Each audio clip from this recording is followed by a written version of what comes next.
자, 다시 시작하도록 할게요. 자, 이제 볼 내용은 초등학교 교육과정 A 내용인데 문제를 보시면 문제 내용이 좀 어려운 내용도 많습니다. 초등 문제 같은 경우에는 일단 1번 문제의 가 내용을 보시면 눈에 띄는 게 하나가 나와요. 뭐가 눈에 띄냐면 여기 나와 있는 얘. 우리말 조음, 음음 평가라는 게 있죠. 영어로 유탭이라고 얘기하죠.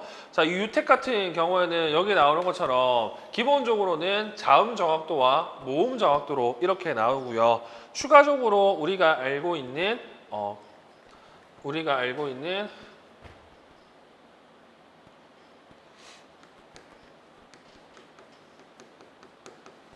음운 변동과 관련된 결과도 언급이 됩니다. 그래서 여기 나와 있는 유탭 내용이 시험 문제에 자주 출제된다는 것 정도는 알고 있으면 좋을 것 같아요. 자, 1번 가의 우리말 조음음 평가에서 민규는 다음과 같은 자음 오류를 보이는 것으로 나타났다. 1. 민규가 공통적으로 보이는 자음 오류 형태를 조음 위치 측면에 쓰고 이러한 오류가 자주 발생하는 음음 변동 접근법의 효과적인 이유를 한 가지 쓰라고 이렇게 되어 있죠.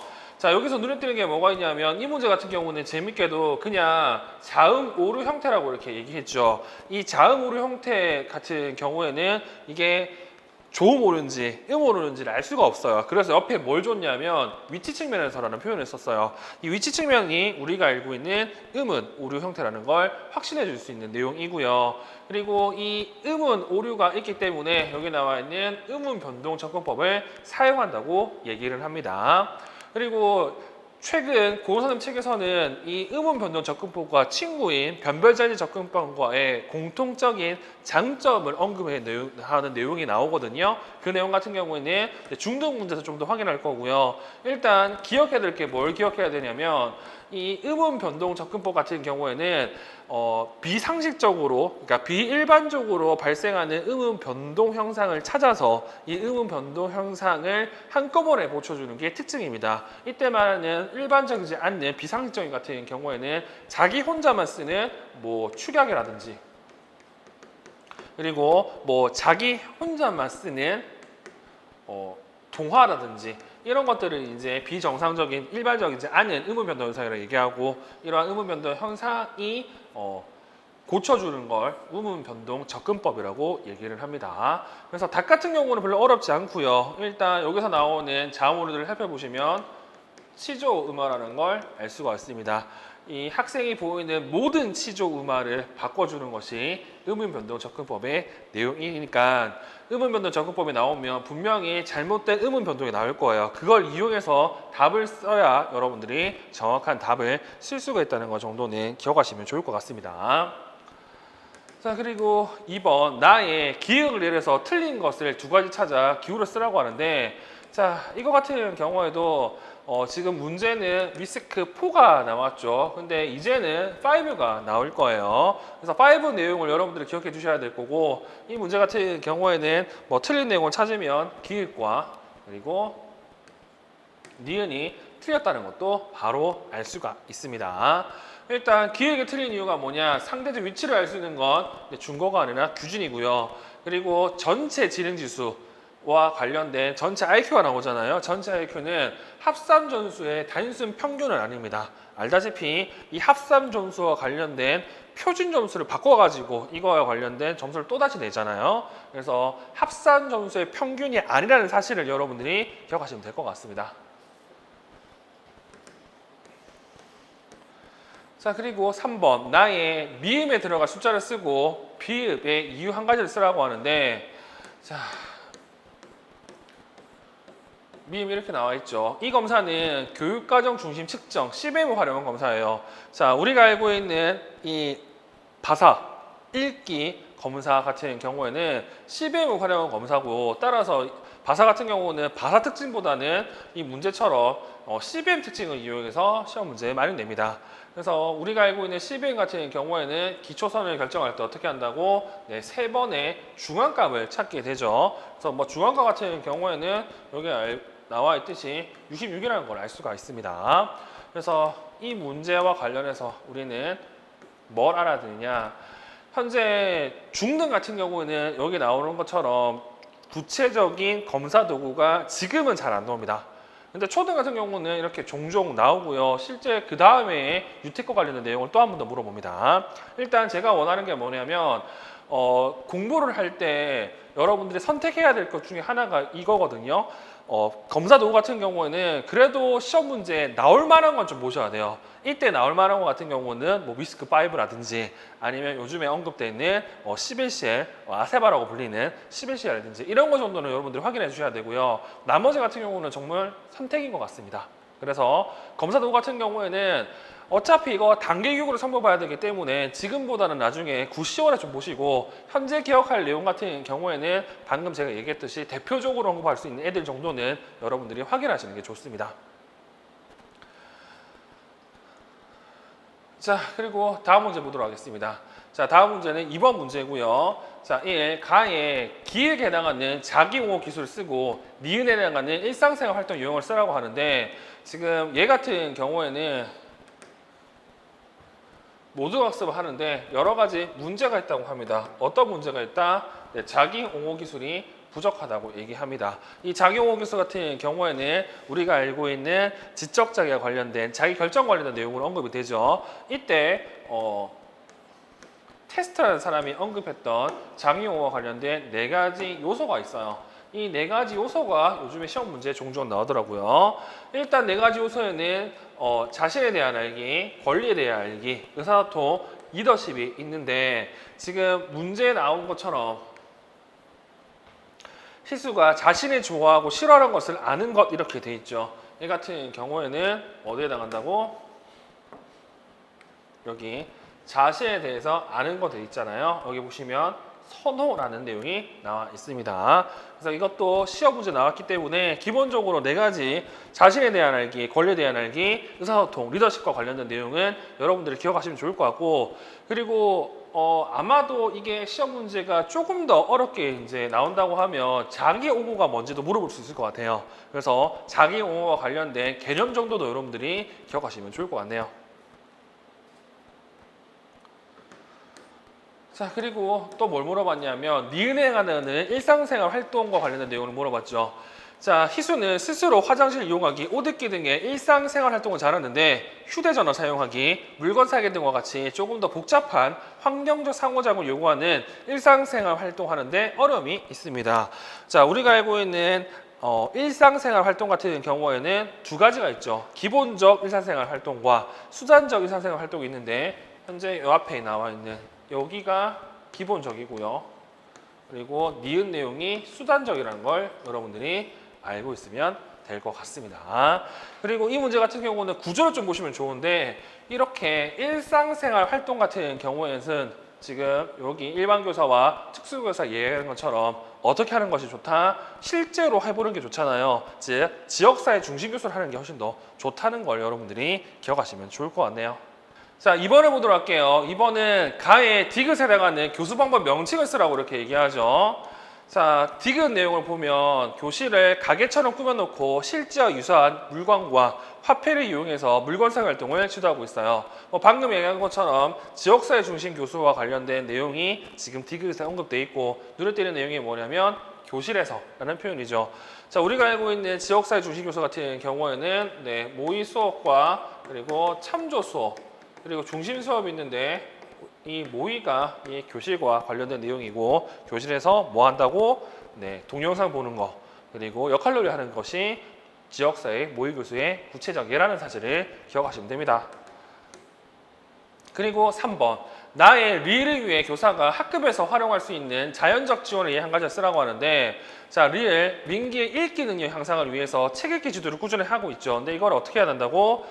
자연적 지원 형태를 하라고 했죠. 자, 우리가 알고 있는 자연적 지원이라는 표현 같은 경우 어디서 나온다? 지적장애와 관련된 지원의 2가지 하위 유형으로 언급됩니다. 하나는 여기 나와 있는 자연적 지원이고 하나는 서비스 중심의 지원이죠. 이 자연적 지원 같은 경우는 제가 늘 얘기했듯이 원칙상 돈은 안 줘도 되는 관계 그리고 서비스 중심 지원 같은 경우는 원칙상 돈을 줘야 되는 관계이기 때문에 뭐 학급에서 이용하려면 또래 친구를 이용하면 되잖아. 뭐 또래 친구를 이용해 가지고 뭐 쉬는 시간에 같이 읽도록 만들어 주든지 이런 식으로 하는 게 지금 자연적 지원의 예라고 보시면 될 것 같습니다. 그리고 조금 더 여러분들이 공부했다고 하면 또래와 할 때 책 읽기 제일 좋은 게 뭐라고? 네, 짝과 함께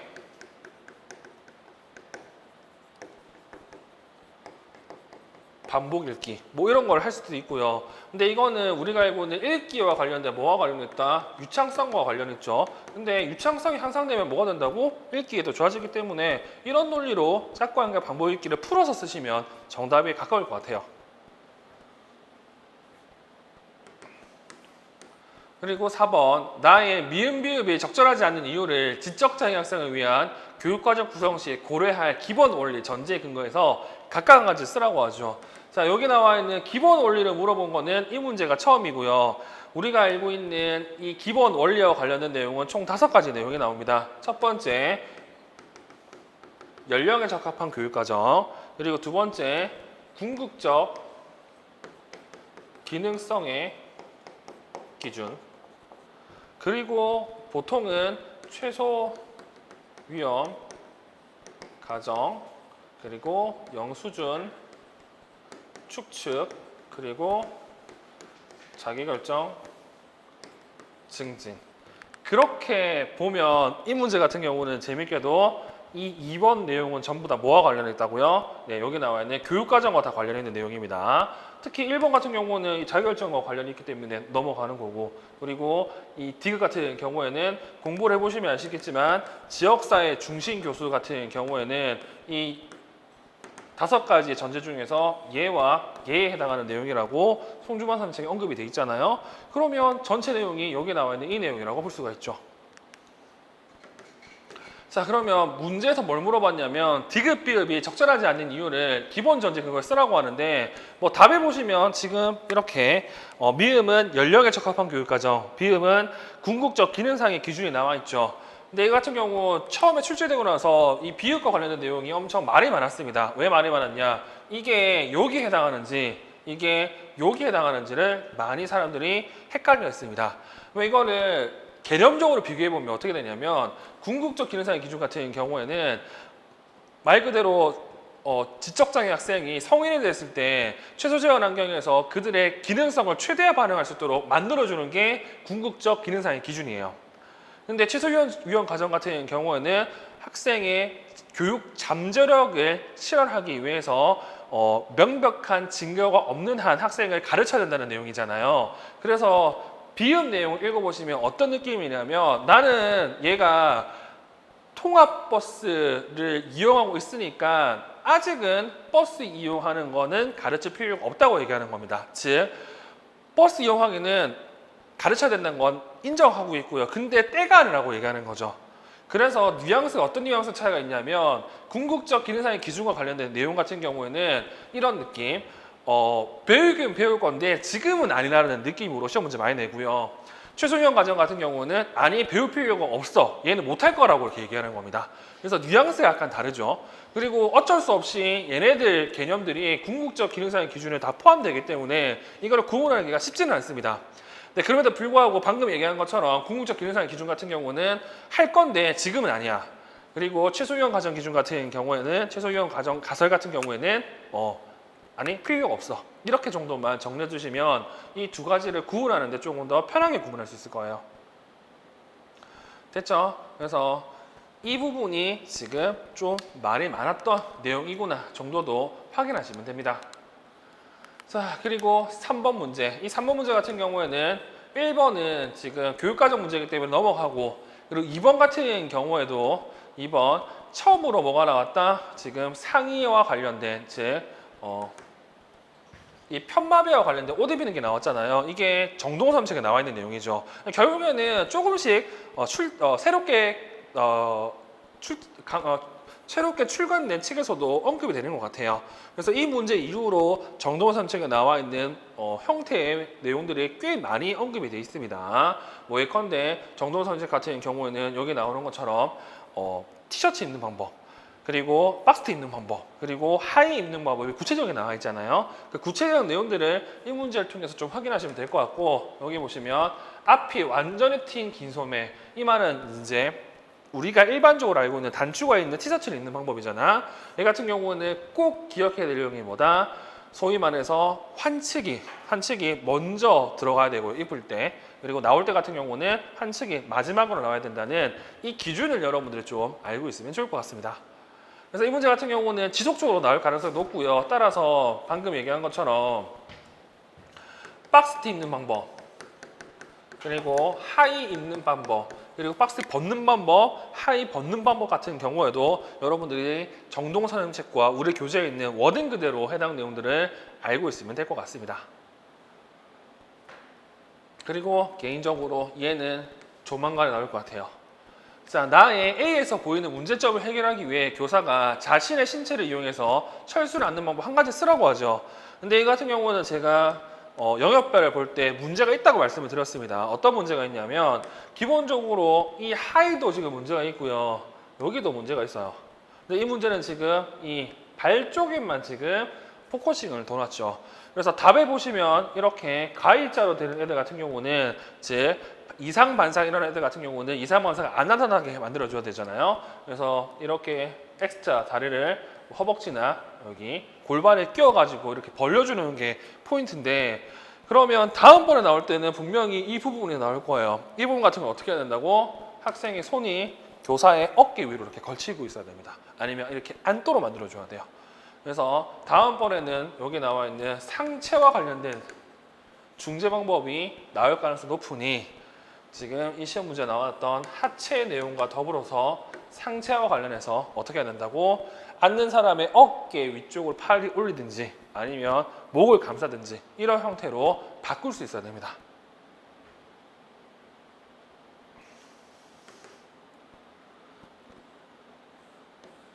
자, 그리고 4번. 자, 나의 디귿의 예를 연우의 특성과 외출 시 준비물을 고려해서 한 가지 쓰라고 이렇게 나와 있죠. 자, 기본적으로 우리가 알고 있는 박은혜 선생님 같은 경우에는 이 천식과 관련해 가지고 중재 방법이 3가지가 나옵니다. 어떻게? 네. 환경 조절, 그리고 응급 상황 대처, 그리고 자기 관리. 지금 이 전체 내용이 이 응급 상황 대처와 관련이 있죠. 그리고 실제로 이 다음 문제 같은 경우에도 이 응급 상황 시 이 교사가 어떻게 대처해야 되는지가 우리 시험에 나옵니다. 그리고 개인적으로 저기 건강장애 김정선 책에서 눈에 띄는 게 이 자기관리와 관련해서 흡입기나 네뷸라이저 사용하는 방법도 언급돼 있으니까 그 내용도 여러분들이 좀 확인하시면 좋을 것 같고요. 여기서 기억할 건 이 천식, 발작과 더불어서 우리가 알고 있는 천명이라는 개념도 잘 기억하시면 될 것 같습니다.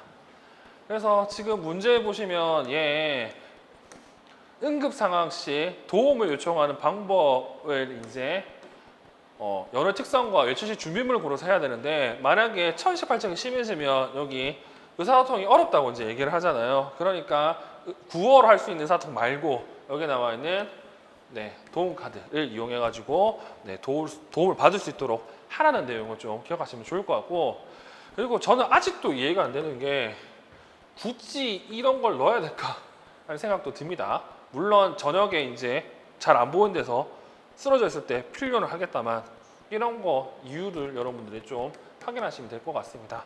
그래서 이게 휴대용 흡입기가 있으니까 이거 어떻게 사용하는지를 여러분들이 알고 있어야 되겠죠.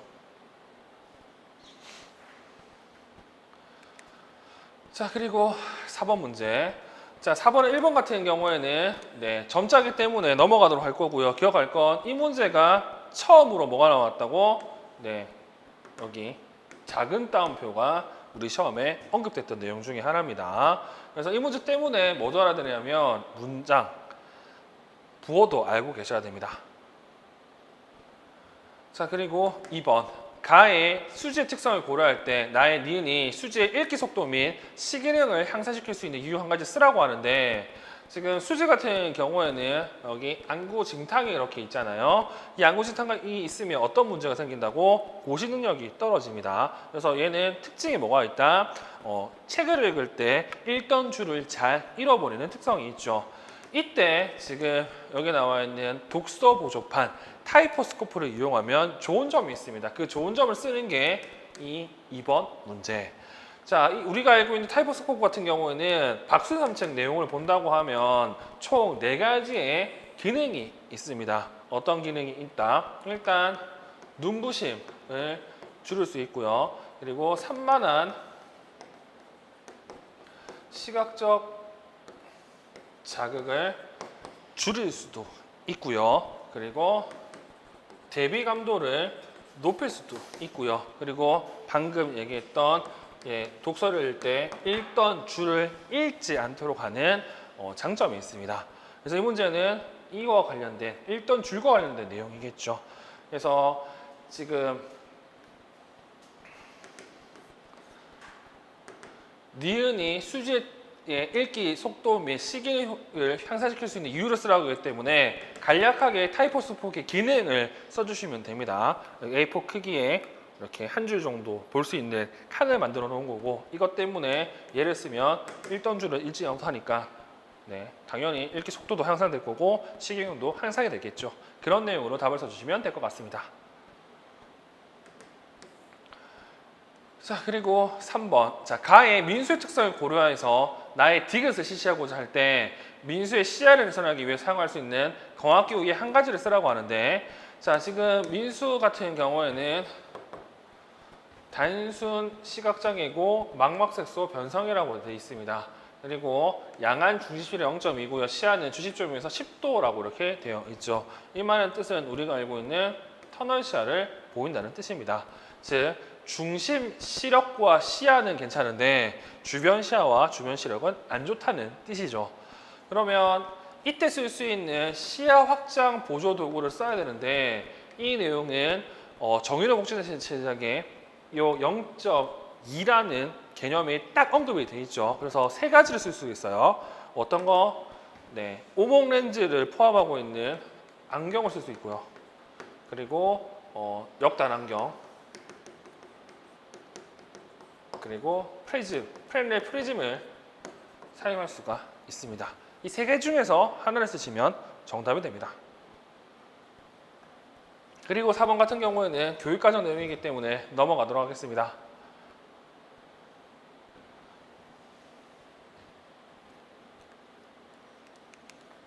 자, 그리고 5번 문제. 이 5번 문제 같은 경우에는 여러분들 자꾸 오해하는데 픽토그램 나왔다고 해서 이거 의사소통을 푸시는 분들 꽤 많거든요. 근데 저 내용은 정확하게 어디 나온다? 미술 지도서에 언급되어 있는 내용입니다. 그래서 굳이 우리가 여기 나와 있는 1번과 2번을 볼 필요는 없습니다. 근데 재밌게도 이 픽토그램 관련된 내용이 11 계정에도 있고요. 그리고 그 개정판에도 있는 내용 중에 하나거든요. 그래서 이 픽토그램 관련된 내용은 시험 문제 2번이나 나왔습니다. 미술과 관련해서. 자, 3번을 좀 보도록 할게요. 자, ALC 사용자가 갖추어야 될 4가지 의사소통 능력 중 나의 디귿리을을 통해 향상시킬 수 있는 능력을 무엇인지 각각 쓰라고 하죠. 자, 우리가 알고 있는 이 4가지 의사소통 능력이라고 얘기를 하면 언어적 능력, 그리고 조작적 능력, 그리고 사회적 능력, 그리고 전략적 능력이라고 4가지를 얘기를 합니다. 자, 그러면 이 중에서 디귿, 리을이 각각 해당하는 내용이 있을 텐데, 이 내용들 같은 경우에도 재밌게도 좀 논란이 있던 내용 중에 하나입니다. 뭐가 논란이 있었냐면요. 일단 디귿, 그리고 리을. 이 중에서 리을 같은 경우에는 딱 나옵니다. 이게 뭐와 똑같다고? 우리가 알고 있는 화형론 내용과 비슷하죠. 화형론은 담화기술의 이 내용이 나오잖아요. 그래서 이 같은 경우는 사회적 능력이라고 딱 나오거든요. 근데 디귿 내용 같은 경우에는 사람들이 이게 언어적 능력인지 조작적 능력인지 많이 헷갈렸어요. 그래서 언어적은 말 그대로 말과 관련된 거가 있고요. 근데 지금 디귿 내용은 ALC에 어휘 목록을 추가하는 거잖아. 즉 어휘 목록을 갱신하는 거잖아요. 그래서 이거는 뭐와 관련했다고? 조작적 능력과 관련 있는 능력입니다. 그래서 얘도 시험 문제 나오고 나서 좀 말이 많았던 내용 중에 하나예요. 이게 언어적 능력인지 이게 조작적 능력인지. 근데 김연석 선생님 책 내용을 보시면 조작적 능력에 어휘를 갱신하는 내용이 언급되어 있기 때문에 지금 디귿 내용은 조작적 능력이라고 확신할 수 있습니다.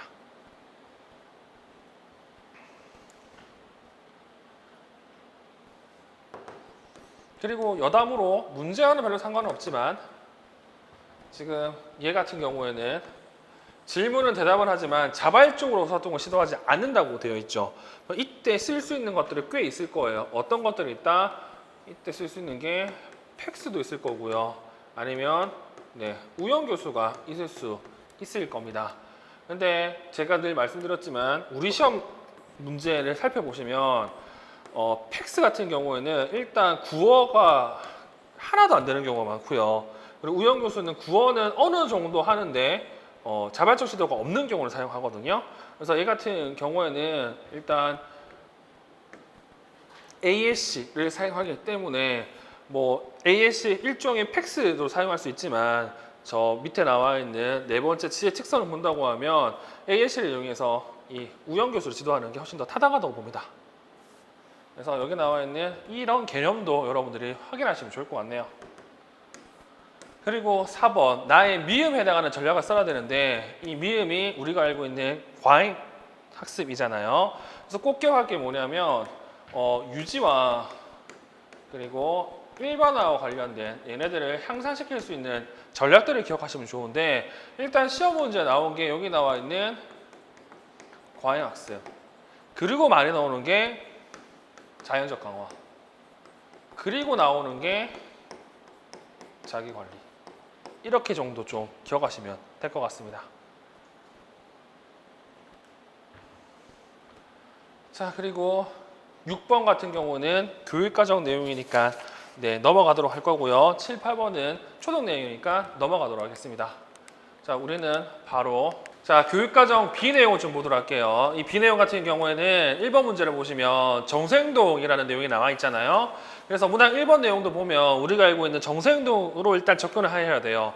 근데 정서행동뿐만 아니라 뭐 알아야 되냐면 여기 나와 있는 문제행동의 양상 차원 때문에 긍정적 행동 지원에 나와 있는 행동의 차원 양상은 좀 같이 기억할 필요가 있습니다.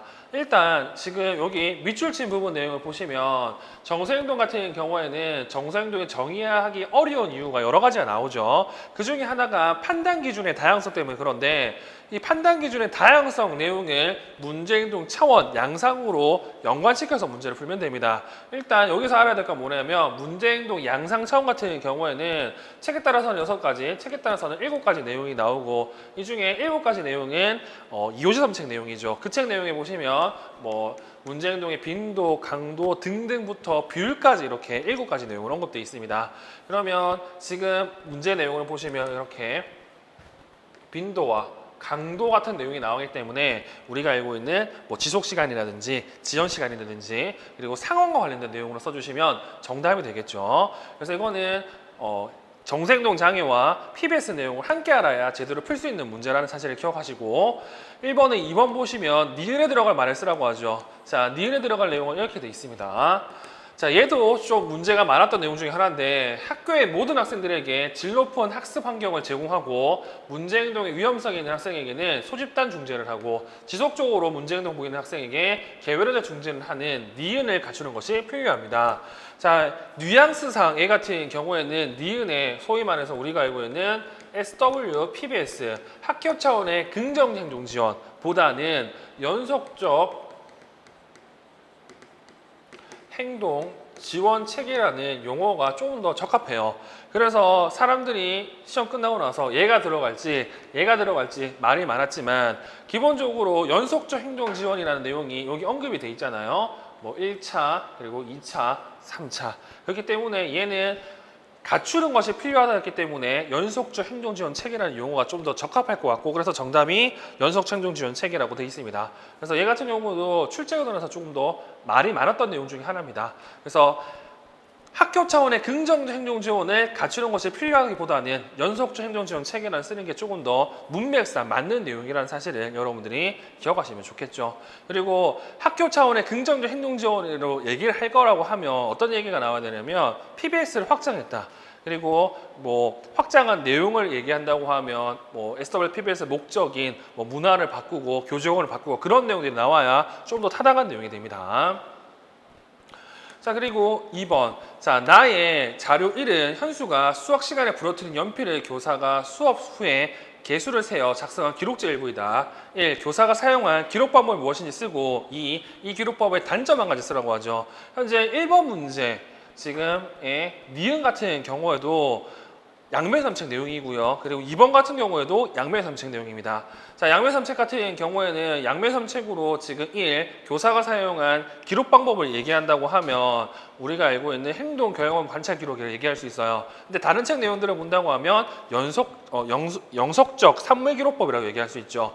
그리고 최근에 나왔던 장애 아동 관찰한 책 같은 경우에는 뭐 이 연속적 산물 기록을 다시 학업적 그리고 비학업적으로 나누고 현재 이거 같은 경우는 좀 더 디테일하게 쓴다고 하면 비학업적 산물 기록이라고 볼 수 있습니다. 자, 그래서 얘 같은 경우에는 현재로 본다고 하면 비학업적 산물 기록이라고 기억하시면 되겠죠. 그리고 이 기록의 단점을 써야 되는데 이게 이호시 삼책 내용과 좀 다른 내용이죠. 이호시 삼책 같은 경우에는 이 결과를 치워버리지 않으면 반영구적으로 뭐 활용할 수 있다는 내용도 나오고, 근데 양면 삼책 같은 경우는 얘 같은 경우는 치워버리면 기록할 수 없다는 단점을 언급하고 있잖아요. 그래서 여기 이 영속적 산물 기록 또는 행동, 결과물, 관찰 기록 같은 경우에는 이 특징이 어떨 때는 단점이 되고 어떨 때는 장점이 된다는 사실을 여러분들이 함께 기억하시면 좋을 것 같습니다. 그리고 3번. 자, 나의 1, 자료 2를 보고 이 설계법의 장점을 반전 설계법과 비교해 쓰고 이 디귿에 들어갈 말과 그 이유를 쓰라고 하는데 현재 우리 교재에 나와 있는 답 같은 경우에는 이 책 기준으로 정리가 되어 있습니다. 뭐 1번과 2번 같은 경우에는 양면 선생님 책이고 지금 3번 내용 같은 경우는 이호시 삼책으로 정리가 되어 있고요. 현재 자료 2 내용을 본다고 하면 얘는 교대 중재 설계라고 알 수가 있죠. 이 교대 중재 설계 같은 경우는 일단 목적이 뭐냐, 얘는 기능적 관계 입장보다는 중재 효과를 비교하기 위해서 사용되는 거고요. 그리고 이러한 교대 중재 설계와 늘 같이 언급되는 게 누가 있냐면 조건 변경 설계와 늘 같이 언급이 됩니다. 그리고 이 교대 중재 설계, 그리고 밑에 나오는 반전 설계, ABAB 설계, 그리고 중다 기초선 설계 같은 경우에도 이렇게도 비교를 하고, 그리고 여기 중다 기초 설계와 교대 중재 설계 같은 경우에는 여기 나와 있는 반전 설계와도 이렇게 늘 비교를 합니다. 일단 반전 설계 같은 경우에는 기능적 관계를 입증하기 위해서 뭘 한다고? 중재를 제거하거나 철회하는 특성을 보이죠. 그렇기 때문에 중재를 제거할 수 없는 경우나 아니면 학습하는 경우, 이런 경우에는 반전 설계를 사용하지 못합니다. 그래서 얘네들 같은 경우는 교대 중재 설계법이 갖는 반전 설계에 비해서 갖는 장점을 물어본다고 하면 뭔가를 할 때 뭐 해야 된다고? 이 중재를 철회 또는 제거할 필요가 없다는 내용을 늘 얘기하고요. 그리고 추가적으로 또 비교할 때는 뭐 알다시피 기초선을 따로 측정하지 않아야 된다는 내용도 이렇게 언급이 됩니다. 그래서 이런 내용들을 해당 문제에서 좀 확인하시면 좋을 것 같고, 지금 디귿에 들어갈 말과 그 이유가 이호시 삼책에는 언급이 되어 있거든요. 지금 보는 것처럼 디귿 같은 경우에는 지금 여기 기초선 부러뜨린 연필 개수가 높고요. 그리고 자기점검과 반응대가를 하니까 반응대가보다는 자기점검에 조금 더 효과적인 중재라고 확인할 수가 있죠. 그래서 보통 이 디귿에는 둘 중에 효과적인 중재를 한 번 더 합니다. 같죠? 이렇게 한 번 더 하는데 이 한 번 더 하는 거 가지고 이제 해석이 좀 달라요. 대부분 책 같은 경우에는 이걸 어떻게 하냐면 효과적인 중재를 한 번 더 함으로써 이게 진짜로 효과적인지 한 번 확인하는 결과를 사용하지만 이호시 선생님 책 같은 경우에는 한 번 더 함으로써 이 기능적 관계를 입증한다는 내용이 언급이 되어 있거든요. 그래서 대부분 책에서는 기능적 관계 입증하지 못한다고 얘기를 합니다. 기능적 관계를 입증하기 위해서는 이 부분 디귿 부분에 또는 디귿 부분 뒤에 프로브, 즉 기초설을 한 번 더 삽입해가지고 우리가 알고 있는 ABAB 설계처럼 해라고 나와 있지만 일부 책 같은 경우에는 이렇게 한 번 더 함으로써 이게 중재의 효과를 한 번 더 보여준다는 느낌으로 해서 기능적 관계를 입증할 수 있다는 내용을 얘기하고 있습니다. 또는 기능적 관계를 입증하기 위한 자료로 사용한다는 이런 내용도 언급되어 있습니다. 그래서 이런 내용들을 여러분들이 좀 잘 기억하시면 좋을 것 같아요. 자, 그리고 2번 문제를 보도록 하겠습니다. 자, 2번 문제 같은 경우에는 좀 우리가 좀 볼 필요한 내용이 있죠. 어떤 것 좀 봐야 되냐면 1. 자, 가의 기획을 사용할 때 핵상 A에게 줄 수 있는 이점 한 가지를 쓰라고 하는데 기획이 뭐냐? 단어 예측 프로그램이다. 이 단어 예측 프로그램 같은 경우에는 예전 특수교육 공학책에 이제 언급되어 있는 내용 중에 하나죠. 내일 같은 경우 이거 쓰면 좋은 점이 하나가 있죠. 어떻게 쓴다? 뭐 기획만 쓰더라도 뭐 갑니다. 이렇게 이제 쓸 수 있는 사용 가능한 단어들이 미리 뜨기 때문에 저걸 통해서 입력 시 생산성과 그리고 정확성을 증가시킬 수도 있잖아요.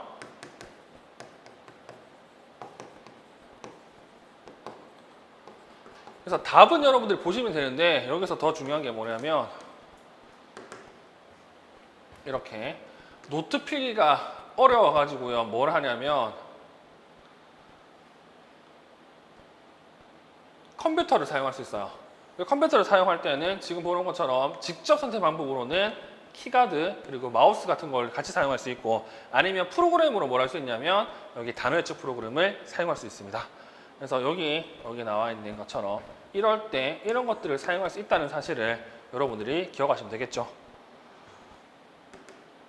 그리고 2번 자, 다음은 일기 자료에 밑줄 친 단어 중에서 한 개를 선택해서 가의 니은을 적용할 때 예한가지 쓰라고 하죠. 자, 니은 상보적 교수의 명료하게 전략입니다. 이거 알다시피 예전 기출 문제에 상보적 교수 명칭과 저게 나와 있는 명료화를 쓰라는 게 시험 문제였잖아요. 그래서 이거를 좀 변형해가지고 이 명료하게 전략의 구체적 예를 쓰는 형태가 되어 있죠. 이 명료하게 전략 같은 경우에는 이걸 씀으로써 내가 정확하게 아는지 이해 점검 여부를 확인할 때 사용하는 거죠. 그래서 그거를 구체적으로 쓰시면 됩니다. 뭐 우리가 알고 있는 안전띠가 무엇인가 또는 안전이 뭐고 띠가 무엇인가 그래서 안전을 지킬 수 있는 띠가 안전띠다 이런 식으로 자신이 알고 있는 이해했던 내용을 다시 한번 점검하는 형태로 답을 써주시면 됩니다.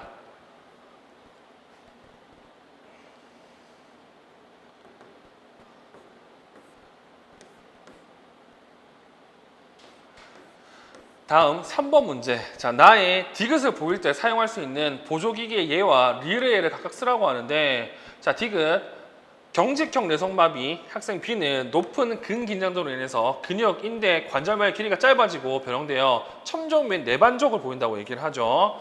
자, 이런 형태가 우리가 알고 있는 구축 때문에 나타나는 건데 알다시피 구축을 예방할 때 쓸 수 있는 여러 가지 보조기기들이 있습니다.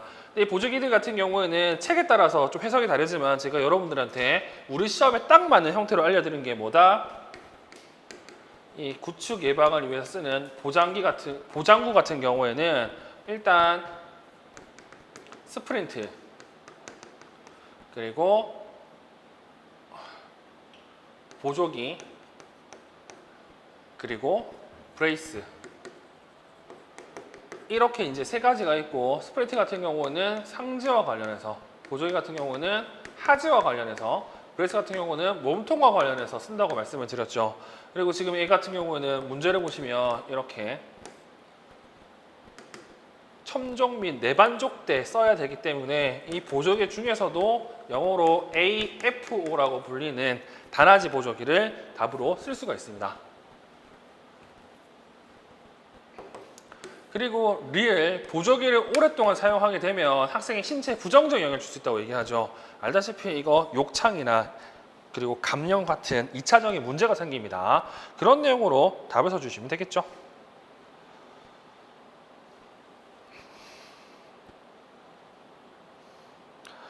자, 그리고 4번 문제.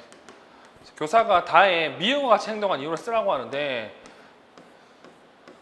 다 같은 경우에는 지금 여기 요구 모델이잖아요. 근데 진짜 재밌는 건 요구하면 애가 해요. 그래서 뒤에 뭐가 없다? 모델이 없어요. 사람들 많이 물어보거든요. 근데 이 자체는 요구 모델입니다. 왜? 요구를 먼저 했기 때문에. 그래서 꼭 기억할 내용이 뭐다? 이 질문하는 법 세 가지가 있잖아요. 이 질문하면 세 가지 내용을 좀 기억하시고, 얘 같은 경우는 의문사 후 질문하기라고 생각하시면 되겠죠. 의문사 맞나? 의문사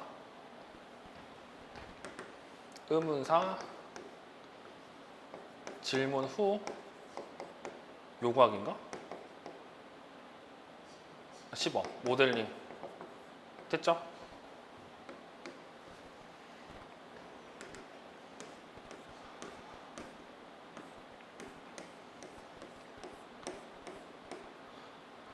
그래서 문제에서는 미음 학생이 바라보고 있는 교실문을 바라본다 이렇게 돼 있죠. 뭐 이 같은 경우에는 아까 유치원 문제 같은 경우가 똑같습니다. 공동 주의 집중을 하기 위해서 이렇게 하면 의사소통 기회가 생기기 때문에 이렇게 공동 주의 집중을 한다는 거 여러분들이 기억하시면 되고요. 다음 문제 좀 보도록 할게요. 다음 문제는 3번 문제입니다. 자, 이 3번 문제 같은 경우 1번은 교육과정 문제이기 때문에 빼고 2번 같은 경우에도 니은에 대한 설명인데 니은이 직서2예요. 직서2 같은 경우는 알다시피 늘 얘기하는 게 STAD의 평가 방법을 쓰는 거죠. 근데 우리가 알고 있는 STAD의 평가 방법에서 제일 중요한 게 향상 점수를 사용한다는 거. 그리고 향상 점수를 이용해서 뭘 한다고요? 네, 개인 평가와 그리고 집단 평가를 하고 이거 통해서 네, 개인 점수를 내고 집단 점수를 낸다고 말씀을 드렸습니다. 근데 얘는 지금 그냥 획득한 점수의 집단별 점수 산출하게 되어 있기 때문에 이 내용이 틀렸다고 보시면 됩니다. 자, 3번 나의 디귿을 사용할 때 기대할 수 효과 두 가지를 가의 근거에 쓰라고 하는데, 자, 디귿 안내 노트죠. 이 안내 노트 같은 경우는 여러분들이 기억해야 될 게 이 안내 노트가 우리가 알고 있는 학습 안내지 하위 유형으로 나오는 경우가 꽤 많아요. 근데 그 내용보다는 이 안내 노트 같은 경우는 노트 필기와 관련된 내용을 기억하라고 제가 말씀을 드렸고, 이 노트 필기와 그리고 얘 같은 경우 사용하면 여러 가지 이점이 있습니다. 어떤 이점이 있냐? 일단 수업 내용을 요약하는데 어려움이 있다라고 얘기하죠. 근데 중요한 건 안내 노트를 사용하면 내용의 조직과 그리고 이해에 증진이 됩니다. 그리고 글자를 쓰는데 많은 노력이 필요하다고 하는데 알다시피 네, 글자를 절 써야 되잖아요. 노트 필기할 때 네, 노트 필기 효율성과 정확성이 높아지기 때문에 글자를 덜 쓸 수가 있습니다. 그래서 이 안내 노트 같은 경우에는 이 구체적 내용이 나왔기 때문에 이런 내용들까지도 여러분들 좀 확인할 필요가 있습니다. 관련된 내용 같은 경우는 우리 교재와 그리고 윤점전 설명책에서 잘 나와 있습니다. 일단 안내 노트 같은 경우에는 노트 필기가 제일 관련이 있고요. 이 안내 노트를 사용하면 내용의 조직화 그리고 내용의 이해에 증진이 되고 그리고 노트 필기의 효율성과 정확성이 향상된다는 이 내용을 꼭 기억하시면 됩니다. 자, 그리고 4번 문제를 좀 보도록 할게요. 이 4번 문제 같은 경우에는 여기에 나온 것처럼 어휘 지식의 질적 향상에 적합한 이유가 중요한데, 알다시피 이 의미지도 같은 경우에는 우리 교재와 김여선 책에 이런 내용이 나와 있죠. 어휘 지식 수준에 따른 교수법이 나와 있잖아요. 이 중에서 얘는 여기 포함되고 있습니다. 부분적 이해 수준. 얘 같은 경우에는 목표어휘들을 관련 어휘들과 연결시켜서 범주화하고 목표어휘의 다양한 의미를 이해하는 데 도움을 주는데, 여기 의미지도 그리고 의미 특징 분석 같은 경우에는 뭘 활용한다고? 기존에 내가 가지고 있는 선행 지식을 활용을 합니다. 이 선행 지식을 활용해서 지금 알려준, 지금 보고 있는 단어들과의 관계를 이렇게 연결시켜서 그려주기 때문에 당연히 어휘의 질적 향상에 도움이 되겠죠. 그런 내용으로 지금 이 문제에 답을 쓰시면 될 것 같고요.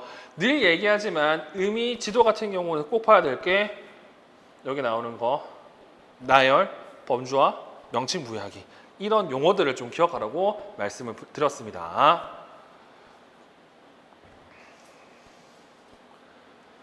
자, 그리고 4번 문제. 자, 이 4번 문제 같은 경우에는 내용을 보시면 아시겠지만 전체 교육과정 내용입니다. 그래서 굳이 우리가 이거를 본다고 하면 여기 나와 있는 4번 정도만 보시면 되고요. 교사가 가를 고려해서 나의 리을에 적용한 교수적 수정 유형을 쓰라고 하는데, 자, 가를 고려해야 되기 때문에 가를 보시면 그림을 변별할 수 있고 구어로사 같은데 어려움이 있고 손으로 구체물을 조작하는 걸 좋아한다고 했죠.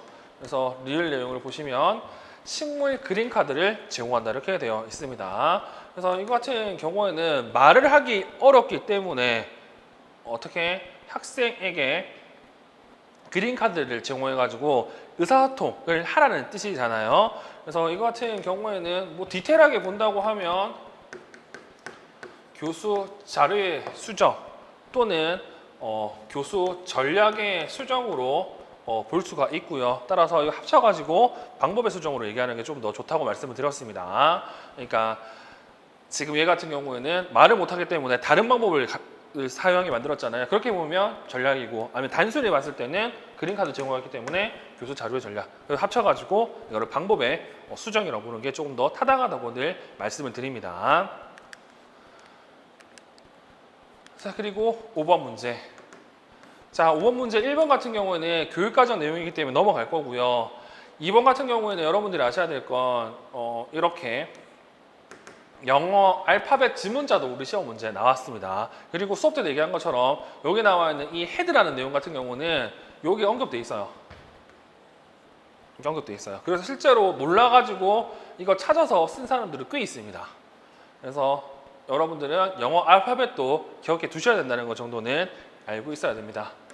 그리고 3번 링의 6개월 검사를 할 때 다의 기획을 사용하는 이유를 쓰라고 하죠. 자, 다의 기획이 뭐냐?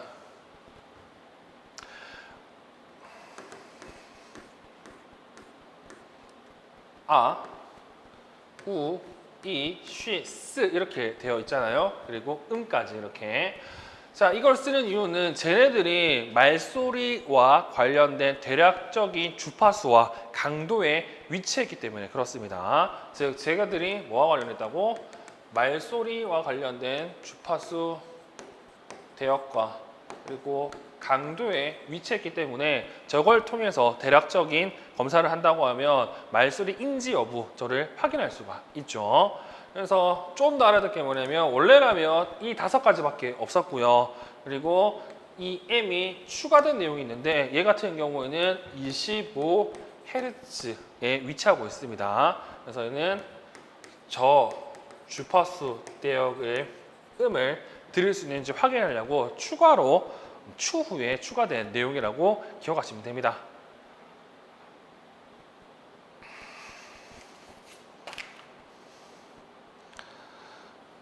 그리고 4번 나를 고려할 때 다의 니은 미음에서 틀린 거 2가지를 찾아 기호로 쓰고 각각 발음을 고치라고 하죠. 뭐 이거 같은 경우에는 지금 좀 문제가 있는 문제지만 일단 틀린 내용을 보신다고 하면 니은이 틀렸고 그리고 디귿도 틀렸다고 알 수가 있습니다. 니은이 틀린 이유는 뭐냐면 반향 시간을 없애야 돼요. 아예 없애야 돼요. 아예 없애야 돼요. 그래서 얘 같은 경우는 가까이 멀리 앉는 것보다는 반향을 없애기 위해서 뭐 소리를 흡수하는 스펀지를 붙인다든지 아니면 커튼을 친다든지 이런 걸 통해서 이 반향 시간을 없애줘야 되고요. 그리고 신호대 잡음비 같은 경우에는 신호대 잡음비를 낮추기보다는 높여야 된다는 표현이 맞는데 요즘에는 높인다는 표현보다도 개선한다는 표현을 씁니다. 즉 무슨 말이냐면 SNR 같은 경우에는 비율이거든요. 무슨 말이냐? 신호를 높이거나 아니면 잡음을 줄여야 돼요. 근데 교실 같은 경우에는 이 잡음을 줄이기가 쉽지는 않아요. 그래서 보통 신호대 잡음비를 높인다고 얘기를 하죠. 그러면 이 신호가 높아지든 잡음을 줄이든 간에 학생이 들을 수 있는 말소리가 잘 들린다고 생각하시면 됩니다.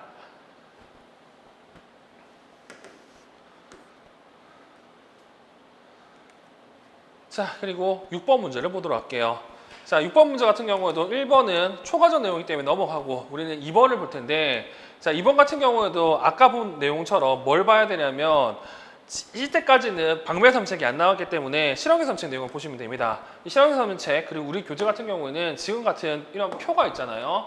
이 표를 보시면 총 4가지의 중심축이 나오는데 이 중에서 동기 같은 경우에는 늘 기출문제에 뭐가 나왔다? 선택형이 나왔고요. 그리고 또 뭐가 나왔다?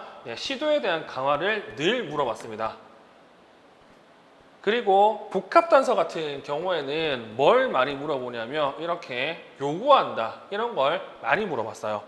이때 요구할 것도 구체적으로 여러 단서에 관련된 것들을 물어보는 걸 요구한다고 표현하거든요.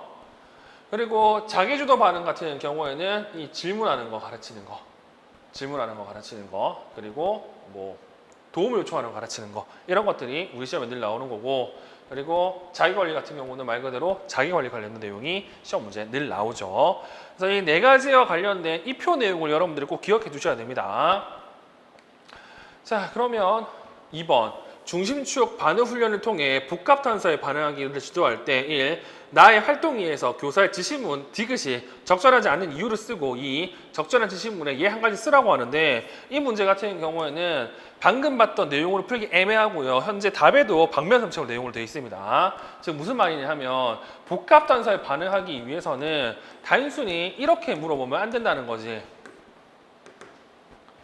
테이프 주세요가 아니라 테이프도 줄 때도 여기 나오는 것처럼 뭐 빨간색 테이프, 파란색 테이프 이런 것들을 구체적으로 찍어서 학생이 반응하도록 만들어 줘야 된다는 거.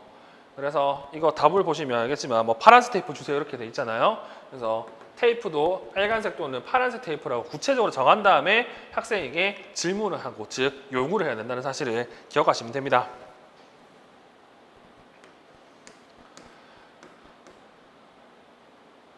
그리고 3번. 이 3번 같은 경우는 이 문제를 통해서 알 수 있는 게 뭐냐면 이 전 문제들 같은 경우 특히 초등 문제 같은 경우에는 어떻게 많이 물어보냐면 촉진의 유형 그리고 촉진의 방법이라고 많이 물어보면서 우리가 알고 있는 단서 촉진과 그리고 공간적 촉진이 있는 카테고리로 거의 대부분 물어봤어요.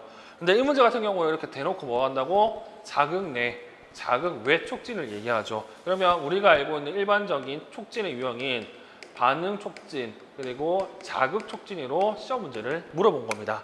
그래서 제가 말씀드린 것처럼 뭐 초등이라고 해서 이게 안 나온 게 아니에요. 늘 말씀드린 것처럼 아는 거 쓰지 말고 물어본 거 쓰시기 바라고요. 방금 얘기한 것처럼 단서 공간적 촉진을 얘기할 때는 촉진의 유형 또는 방법으로 물어보는 사실을 기억하시면 됩니다.